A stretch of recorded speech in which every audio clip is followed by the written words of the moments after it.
Hello, હા એ સરપંચ હા બોલો. એ ઓલા છોકરાને અહીંયા મોકલો હો પંચાયતે. કા શું કામ હે? કૂપન અને આધાર કાર્ડ લઈને મોકલો હે. હા રાશન લેવાનું બાકી છે. અરે ના, તો? રાશન હું આ સંક્રાંત નથી આવતી. હા હા હા તો મને તલાટી મળ્યા છે તેને મને કીધું કે છોકરાને મોકલજો કે કૂપન ને આધાર કાર્ડ લઈ હા અને પંચાયતે મોકલજો સરપંચ પાસે ઈ કે એક સભ્ય દીઠ 5-5 પતંગો આપે છે ઈ કે. હે શું આપે? સભ્ય દીઠ 5-5 પતંગો, અમારી 4 જણાની સભ્ય છે ને. હા હા તો 20 પતંગો છોકરાને આપી દેજો. કૂપન ને આધાર કાર્ડ લઈને મોકલો હે પંચાયતે. કીધું કોણે કે આવું મળે છે અહીંયા? અરે તલાટી ભેગા થયા તે મને કીધું સરપંચ ને કીધું આપશે ઈ કે. મેં એને કીધું કૂપન માં કોઈ તમને પતંગો આપેલા?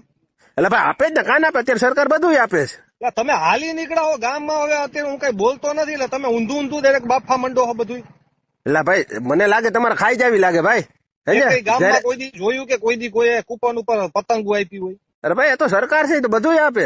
ખાંડ કાંઈ નો ચોખા આપે. દૂધ પાણી તેલ બધું આપે, પતંગો આપે. એમાં શું વાંધો તમને? તમારે કોઈએ 2 એવી દિવસ કાંઈ દેવી. સ્કીમ બહાર નથી પાડી, બરાબર? આવું કઈ આપતું નથી. તમે હે ને ભાઈ દર વખતે મને કયો કે કૂપન ઉપર ભજીયા આપો, કૂપન ઉપર ઓલું આપો, દર વખતે માગો હો. આ વખતે પતંગ માંગી. ટૂંકમાં તમારે પતંગો ખાઈ જાવી એમ કયો ને.